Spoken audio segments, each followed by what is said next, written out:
ایک ایسی سلطنت جہاں انسان خدائی کا دعویدار تھا۔ تصور کریں ایک ایسی زمین کا جہاں صدیوں تک ایک ایسا حکمران راج کرتا رہا جو محض تاج کا مالک نہیں تھا، وہ خدا ہونے کا دعویٰ کرتا تھا۔ میں تمہارا سب سے بڑا رب ہوں، یہ جملہ اس نے کہا اور پوری قوم خاموش رہی۔ لوگ زمین پر چل کر نہیں بلکہ سجدوں میں اس کے دربار میں آتے تھے۔ پھر ایک رات آئی، ایک ایسی رات جب اس بادشاہ کی نیند ایک خواب نے چھین لی، اور جب موت اس کے سامنے آئی تو وہ پانی کی ایک بوند کا بھی مقابلہ نہ کر سکا۔ اللہ تعالیٰ نے اس کے جسم کو زمین نے دفن ہونے سے بھی روک لیا اور قیامت تک کے لیے اسے عبرت کی نشانی بنا دیا۔ مصر، دولت اور طاقت کا مرکز۔ مصر اس دور کی سب سے طاقتور سلطنت تھی۔ دریائے نیل کے کنارے بسے ہوئے شہر جہاں فصلیں سونا الفاغلت تھیں، بازار آبادی سے بھرے ہوئے، محلات جو پتھر کے نہیں بلکہ غرور سے تعمیر ہوئے تھے، اور ان سب کے درمیان ایک شخص، فرعون۔ اس کا حکم محض قانون نہیں تھا، عقیدہ تھا۔ لوگ صرف اس کی بات نہیں مانتے تھے بلکہ اس کی بات پر ایمان رکھتے تھے۔ جب وہ کہتا او میں تمہارا سب سے بڑا رب ہوں تو پورا مصر خاموش ہو جاتا۔ کوئی آواز نہیں، کوئی احتجاج نہیں، صرف خوف اور اطاعت۔ بنی اسرائیل، روشنی سے محروم قوم۔ لیکن اسی مصر میں ایک قوم ایسی بھی تھی جو روشنی نہیں دیکھتی تھی۔ بنی اسرائیل۔ ان کے گھر الگ تھے، ان کا لباس الگ، ان کی زندگی الگ، اور زور لگاؤ اور زور، انہیں غلام بنا دیا گیا تھا۔ ان کے مرد صبح سے شام تک پتھر اٹھاتے، محل بناتے اور رات کو تھکے ہارے گر جاتے۔ ان کی عورتیں صرف زندہ رکھی جاتی تھیں تاکہ غلامی کا سلسلہ جاری رہے۔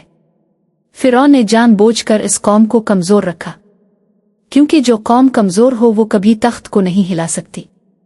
تفسیر ابن کثیر کے مطابق ایک رات فرعون نے خواب دیکھا۔ فرعون کا خواب تباہی کی پیشگوئی۔ اس نے دیکھا کہ بیت المقدس کی طرف سے ایک آگ نکلی جو مصر کے تمام گھروں کو جلا رہی تھی، لیکن بنی اسرائیل کے گھر محفوظ تھے۔ فرعون خوف زدہ ہو کر اٹھ بیٹھا۔ یہ پہلی مرتبہ تھا جب اس نے خود کو کمزور محسوس کیا۔ اسی رات نجومی اور علم غیب کا دعویٰ کرنے والے دربار میں بلائے گئے، خواب سنایا گیا، اور پھر وہ جملہ بولا گیا جو تاریخ بدل دیتا ہے۔ بنی اسرائیل میں ایک لڑکا پیدا ہوگا جو تیری سلطنت کے زوال کا سبب بنے گا۔ یہیں سے فرعون کا غرور خوف میں بدلنے لگا۔ جب دل میں ڈر آ جائے تو عقل چلی جاتی ہے، اور جب عقل چلی جائے تو ظلم پیدا ہوتا ہے۔ فرعون نے سوچا، مسئلہ پیدا ہونے سے پہلے ختم کر دیتے ہیں۔ قتل عام کا حکم، اور پھر وہ حکم لکھا گیا جو قانون نہیں، قتل نامہ تھا۔ فرعون نے حکم دیا، بنی اسرائیل کے ہر نئے پیدا ہونے والے لڑکے کو قتل کر دو۔ شہر شہر تلوار چلی، ماؤں کی گودیں اجڑیں، ہزاروں معصوم جان سے گئے۔ اسی ظلم کے دور میں موسیٰ علیہ السلام پیدا ہوئے۔ حضرت موسیٰ علیہ السلام کی پیدائش اور دریا میں ڈالنا، ان کی والدہ ہر پل خوف میں رہتی تھی۔ تب اللہ تعالیٰ نے ان کے دل میں القاء کیا، اسے دودھ پلاؤ، اور جب خطرہ محسوس ہو تو اسے دریا میں ڈال دینا، اور ڈرنا نہیں، ہم اسے تمہیں واپس لوٹا دیں گے۔ تفسیر کے مطابق اس ماں نے خاموشی سے موسیٰ علیہ السلام کے لیے ایک صندوق تیار کیا، اس میں اپنے بیٹے کو لٹایا، دعا کی اور پھر اسے دریا کے حوالے کر دیا۔ دریا بہہ رہا تھا، اور اس پانی پر ایک چھوٹا سا صندوق جس میں مستقبل کا نبی لیٹا ہوا تھا۔ موسیٰ علیہ السلام کی والدہ نے اپنی بیٹی سے کہا، دور سے دیکھتی رہنا مگر قریب مت جانا۔ وہ بہن چھپ کر چلتی رہی۔ آخر وہ صندوق پہنچ گیا، فرعون کے محل کے کنارے۔ فرعون کے گھر میں داخلہ۔ فرعون کی بیوی حضرت آسیہ رضی اللہ عنہا جب صندوق دیکھتی ہیں تو اسے کھلوایا جاتا ہے، اور جیسے ہی ان کی نظر اس بچے پر پڑتی ہے اللہ تعالیٰ ان کے دل میں رحمت ڈال دیتا ہے۔ وہ فوراً کہتی ہے، اسے قتل نہ کرو، شاید یہ ہمارے لیے فائدہ مند ہو یا ہم اسے بیٹا بنا لیں۔ فرعون نے بچے کو دیکھا، اسی قوم کا بچہ جس کی نسل کو وہ مٹا رہا تھا، لیکن غرور بول اٹھا، یہ بچہ کیا بگاڑ لے گا؟ اور یہیں سے فرعون کے زوال کا وقت شروع ہو گیا۔ ماں کی واپسی، اللہ کا وعدہ پورا۔ موسیٰ علیہ السلام کسی اور عورت کا دودھ قبول نہیں کرتے۔ محل پریشان ہو جاتا ہے، اور تب وہ بہن آگے بڑھتی ہے اور کہتی ہے، मैं आपको एक ऐसी औरत के बारे में बताती हूँ जो इस बच्चे की परवरिश अच्छी तरह कर सके। और यूं जिस माँ ने अपने बच्चे को दरिया में डाला था, अल्लाह ने इसे महल की इज्जत के साथ वापस लुटा दिया। जवानी और पहला वाकया। वक्त गुजरता गया और मूसा अलैहिस्सलाम जवान हो गए। अल्लाह ताला फरमाता है, और जब वो अपनी पूरी कुव्वत और समझ को पहुंच गए, हमने उन्हें हिकमत और इल्म अता किया। एक दिन मूसा अलैहिस्सलाम शहर में आए। वहां दो मर्द, एक बनी इसराइल से और एक मिस्री, दोनों लड़ रहे थे। बनी इसराइल का आदमी चीख कर बोला, मेरी मदद करो। वो आवाज सीधी मूसा अलैहिस्सलाम के दिल में लगी। मूसा अलैहिस्सलाम आगे बढ़े। उन्होंने एक मकवा मारा। मिस्री जमीन पर गिरा और फिर उठा नहीं। मूसा अलैहिस्सलाम समझ गए ये कत्ल हो गया। उन्होंने अल्लाह से मुआफी मांगी। अल्लाह फरमाता है, फिर हमने उन्हें मुआफ कर दिया। लेकिन मिस्र ने मुआफ नहीं किया। शहर में आग लग गई। दरबार में शोर। फिरौन का चेहरा सुर्ख। हुक्म निकला, मूसा को कत्ल कर दो। मदीन की तरफ हिजरत। शहर के दूसरे किनारे से एक आदमी दौड़ता हुआ आया और कहा, सरदार, तुम्हारे कत्ल का मशवरा कर रहे हैं, यहां से निकल जाओ। मूसा अलैहिस्सलाम ने पीछे मोड़कर नहीं देखा। ना माल ना सामान, सिर्फ यकीन। अल्लाह फरमाता है, वो डर और उम्मीद के दरमियान शहर से निकल गए। सहरा गर्मी, भूख प्यास, और मूसा अलैहिस्सलाम की सिर्फ एक दुआ, ए मेरे रब, मुझे जालिमों से बचा ले और अपनी हिफाजत के साए में ले ले। आखिर मूसा अलैहिस्सलाम मदीन पहुंचे। हजरत शुएब अलैहिस्सलाम से मुलाकात।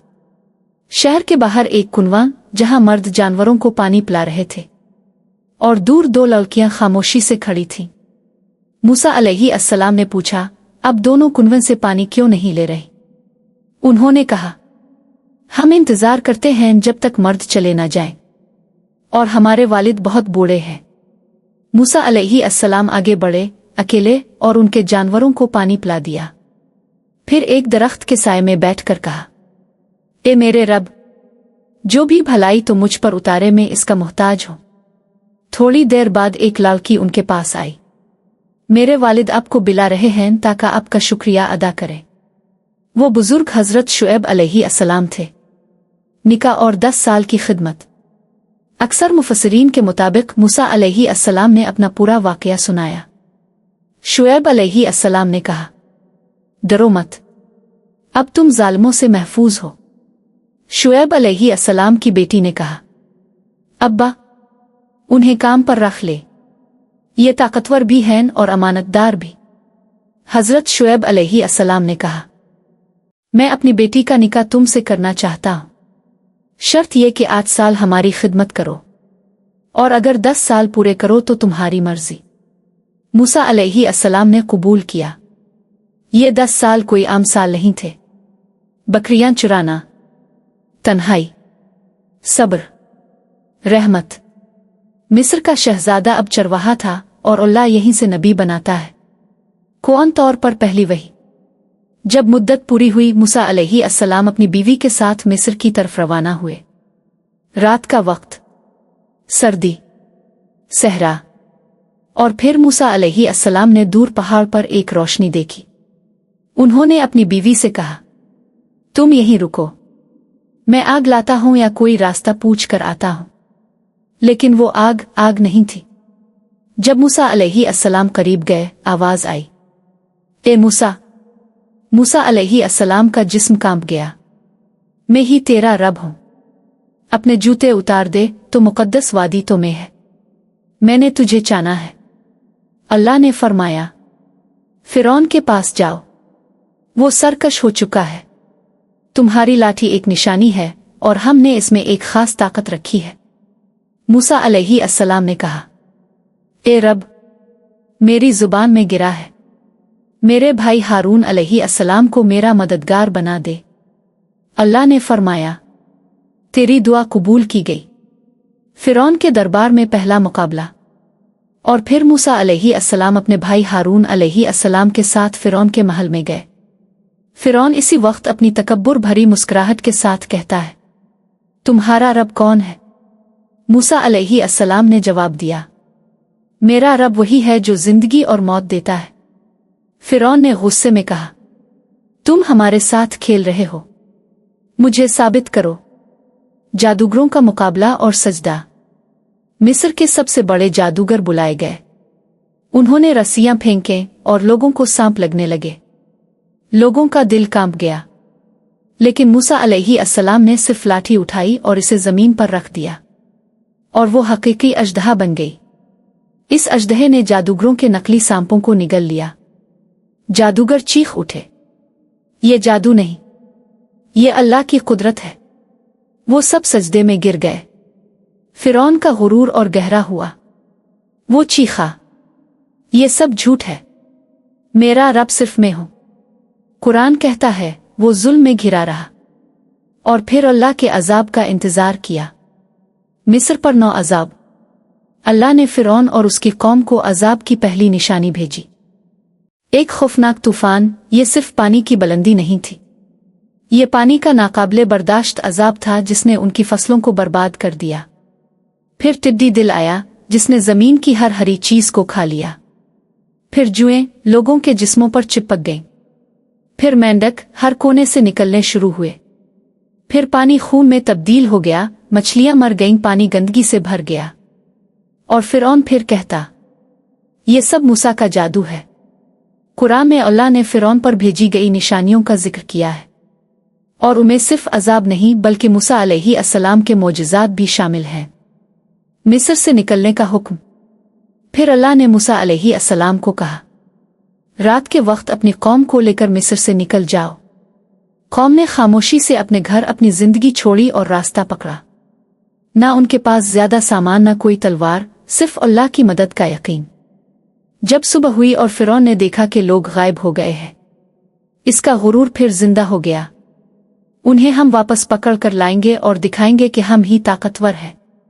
समंदर का फटना, अजीम तरीन मोजज़ा। कौम बनी इसराइल मूसा अलैहि अस्सलाम के साथ समंदर के किनारे पहुंची। समंदर उनके सामने बहुत गहरा। बनी इसराइल के लोग कहते हैं, हम फंस गए। ये खौफनाक पानी हमारी किस्मत का इंतजार कर रहा है, और पीछे मौत का लश्कर। मूसा अलैहि अस्सलाम ने कहा, हरगिज नहीं, मेरा रब मेरे साथ है, वो हमें राह दिखाएगा। अल्लाह ने मूसा अलैहि अस्सलाम को हुक्म दिया, अपनी लाठी से पानी को मारो। मूसा अलैहि अस्सलाम ने अल्लाह के हुक्म पर अपनी लाठी पानी पर मारी। पानी 2 हिस्सों में बट गया। 2 दीवारें उठीं। बीच में खुश्क रास्ता निकल आया। लोग चीख उठे, ये अल्लाह का मोजिज़ा है। बनी इसराइल का ईमान मजबूत हुआ और उन्होंने इस रास्ते पर चलना शुरू किया। फिरौन की मौत और आखिरी लम्हात। फिरौन और उसकी फौज ने वो रास्ता देखा। फिर भी इसने कहा, ये हम भी कर सकते हैं, हमें कोई नहीं रोक सकता। वो दीवारों के बीच अपने घोड़ों और फौज के साथ निकल गया। गुरूर इतना गहरा था कि हक बताने वाली निशानियों के बावजूद भी वो नहीं माना। जब बनी इसराइल का आखिरी शख्स भी समंदर के बीच से निकल गया, अल्लाह ने हुक्म दिया, पानी दोबारा मिलकर समंदर को बंद कर दो। और वैसे ही पानी गिरना शुरू हो गया। लहरों ने फिरौन और उसकी फौज को हर तरफ से घेर लिया। हर घोड़ा, हर सिपाही डूब गया। और जब फिरौन का आखिरी वक्त आया, इसकी नजर खिली। मैं ईमान लाया इस रब पर जिसे बनी इसराइल ने माना, लेकिन इस वक्त इसका ईमान कबूल नहीं हुआ। अल्लाह ने फरमाया, आज हम तेरा जिस्म बचाएंगे ताकि वो सब के लिए इबरत बने। फिरौन की लाश क़यामत तक की निशानी। अल्लाह ताला ने फिरौन के जिस्म को महफूज रखा। आज भी मिस्र के अजायब घर में वो लाश मौजूद है, हजारों साल बाद भी। ये इस बात की जिंदा गवाही है कि दुनिया का सबसे बड़ा गुरूर भी अल्लाह की एक ही मर्जी के सामने बेबस है। हजरत आसिया रज़ी अल्लाह अन्हा ईमान की मिसाल। कुरान में हजरत आसिया का जिक्र है, फिरौन की बीवी जिन्होंने अल्लाह के हुक्म से ईमान लाया। उन्होंने अपने घर में सब्र और इबादत से खुद को महफूज रखा। फिरौन ने जब उनके ईमान का पता लगाया तो उन्हें सख्त तरीन अजाब दिया, लेकिन वो कहती रही, ए मेरे रब, मेरे लिए जन्नत में अपने पास एक घर बना दे और मुझे फिरौन और उसके अमल से नजात दे। अल्लाह ने उनके लिए जन्नत तैयार की। इस वाक़ये से सबक। ये वाक़या हमें क्या सिखाता है? पहला सबक, गुरूर इंसान को तबाह कर देता है। फिरौन के पास ताकत, दौलत, सल्तनत सब कुछ था, लेकिन गुरूर ने इसे हलाक कर दिया। दूसरा सबक, अल्लाह की मदद गैर मुतवक्के तरीकों से आती है। एक माँ अपने बच्चे को दरिया में डालती है और वो बच्चा दुश्मन के महल में परवरिश पाता है। तीसरा सबक, सब्र का फल मीठा होता है। मूसा अलैहिस्सलाम ने बरसों सब्र किया और आखिर में अल्लाह ने उन्हें अजीम नबी बनाया। चौथा सबक, ईमान किसी भी हालत में मुमकिन है। हजरत आसिया फिरौन के महल में थीं, फिर भी मोमिना बने। पांचवां सबक, अल्लाह की निशानियां हर दौर में मौजूद है। आज भी फिरौन की लाश मौजूद है, कुरान की सच्चाई की गवाही देती हुई। ईमान की ताकत। बनी इसराइल गुलाम थे, लेकिन उनके साथ अल्लाह का वदा था। मूसा अलैहिस्सलाम तन्हा थे, लेकिन उनके साथ अल्लाह की मदद थी। फिरौन के पास फौज थी, लेकिन अल्लाह के खिलाफ कोई फौज काम नहीं आती। ये कहानी हमें याद दिलाती है कि दुनिया की कोई ताकत अल्लाह की ताकत से बड़ी नहीं। जुल्म चाहे कितना भी ताकतवर हो, एक दिन खत्म होता है। हक चाहे कितना भी कमजोर लगे, आखिर में जीतता है। ईमान रखने वाले कभी तन्हा नहीं होते।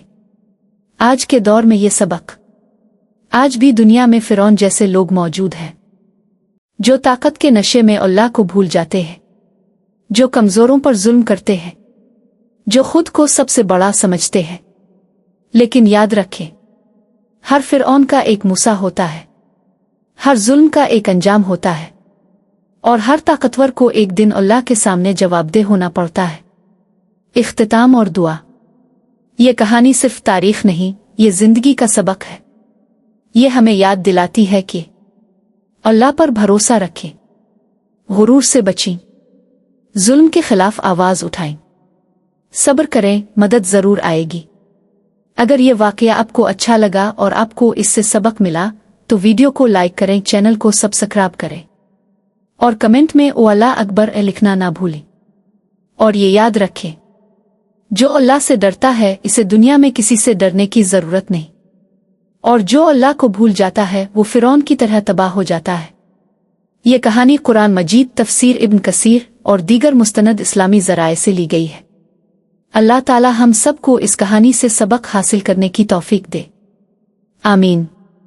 हमारे पास 40 से ज्यादा PDF फाइल्स मौजूद है, जिन्हें आप पढ़कर अपनी जिंदगी में तब्दीली ला सकते हैं। बहुत कुछ आपको सीखने को मिलेगा। बहुत ही मुनासिब कीमत पर आपको PDF फाइल्स मिल जाएंगी। अभी राब्ता करें। शुक्रिया।